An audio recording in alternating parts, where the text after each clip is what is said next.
Well, hello and welcome back to the Shallow Proclamation. My name is Thomas and I'm joined, as always, by Mr. Paul. Well, hey. Mr. Now, Paul. Mr. Paul. You've seen classic Doctor Who before, so this is sort of a trip down memory lane for you. I've only been watching from 2005 onwards, so this is all new for me. And we are on episode 12 ever of Doctor Who, the 12th ever episode of Doctor Who. So is there anything we need to know about this story, Paul, before we go in? It's a two-parter, so it's a little short one. And it was broadcast on the 8th to the 15th of February, 1964. And I think, basically, from what I understand, is that the series was commissioned to have sort of 13 episodes initially. So with the first story and the Dalek story, that gave it 11. So this was kind of there to fill those 2 episode spot, with the option that they could therefore just cancel the series at this point if they wanted to. Right. So it was kind of put in there, I think, as a bit of a filler. I mean, I think according to things I've read, Verity Lambert, who was the sort of showrunner, I suppose, for want of a better word, had said that they did these episodes because they'd overspent on other episodes. But the writer, David Whittaker, basically said there weren't any scripts. And so he had to write this in 2 days. So I'm not quite sure what the truth is on that. I've only seen this once, I think. And I remember very much enjoying it. And here we go. Oh, it never gets old, the intro. No. I could watch a Doctor Who episode that's just that for 20 minutes. Yeah. I mean, you go on YouTube, you can probably just watch videos which are every single... I know you can watch every single intro credit plus variations. You've seen them already. I've been there. You play them on a loop in your house, like as a nightlight. Yeah. So here we are, picking up. So have you noticed so far that every story has moved straight into the next one? There's been no sort of gap. Yeah, no rest for the wicked. Oh dear, they're really discombobulated here. It's one of the best TARDI. Mate, but you've not seen all the classic series ones, or indeed the TV movie one. Yeah. So there are many other TARDI. Oh yeah. Oh, the boom was dropping in there. Did you see it? I didn't see it, no. That's why we've got you here, Thomas. Oh, actually, no. It was the vortex manipulator. Sorry. That must be what it was. Yeah. And Ian's looking a bit sinister then. You know, he was completely out cold in the chair, wasn't he? And then she looks over and he's standing there, bolt upright. A bit like a horror film, isn't it? That kind of... You can run, but you can't hide from Ian Chesterton. Heart seems all right. His heart, singular. Oh. Check again, Mr. Ian. Well, there's something here. Inside the ship. What? But that's not possible. You feel it, don't you? This is quite an interesting sort of feature, because she noticed something on Skaro before the rest of them. Well, what's this? And it's like this idea that the youngest member, the child, is the one who sees the kind of When the bandages come alien right first, into the or wound, senses something before the adults. It's very much like a horror film as well, isn't it? Like the children think there's something in the house and the adults don't believe them. Yeah. I did hear that they did kind of draw on, I think David Whittaker drew on sort of haunted house ghost ideas for this. Oh, classic fireman's lift there. Could happen. Ian is... I think he's probably like Ned Flanders. Like, he's just ripped underneath. Like, yeah. Oh. Oh. What are you doing? Is that a knife? No. I think it's a pair of scissors.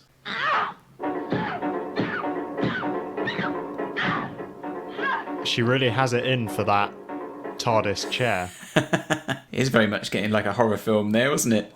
Like she's possessed. It's a slasher movie.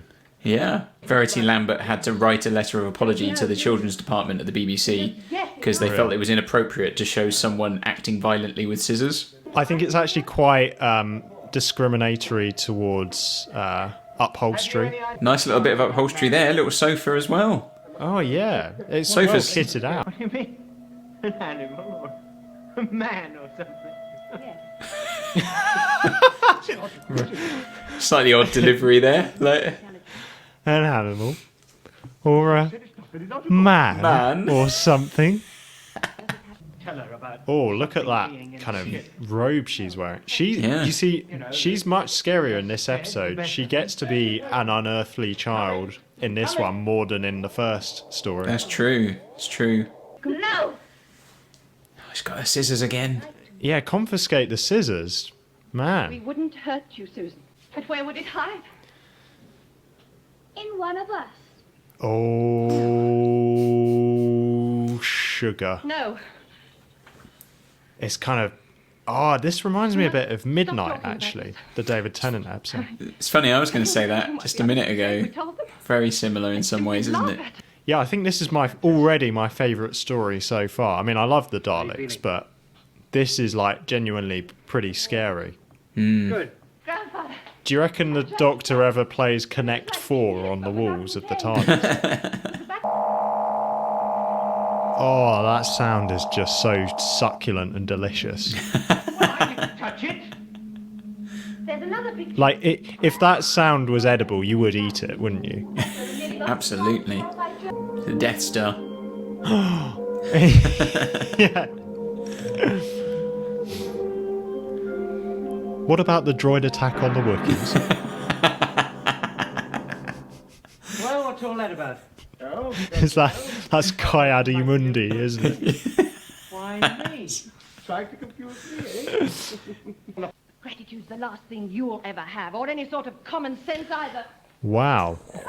Do you want some aloe vera for that burn? Yeah, I mean, Barbara's she- laying down the law. Some rather... Could say there were some rather barbed comments there. Oh, here we go. Mr. Chesterton. Is that a shot? Yeah. Guys, should we... Tequila slammers. Susan gets a slur because she's underage. Yeah, I she's wish I could 15. understand you, Doctor. One moment you're abusing us, and the next you're playing the perfect butler. To help us relax and sleep.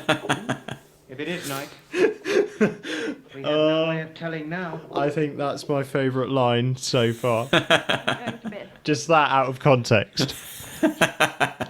One moment you're abusing us, the next you're playing the perfect butler. Oh, maybe we should have called this channel The Perfect Butler. Frankly, Doctor. Susan just comes out behind with the scissors.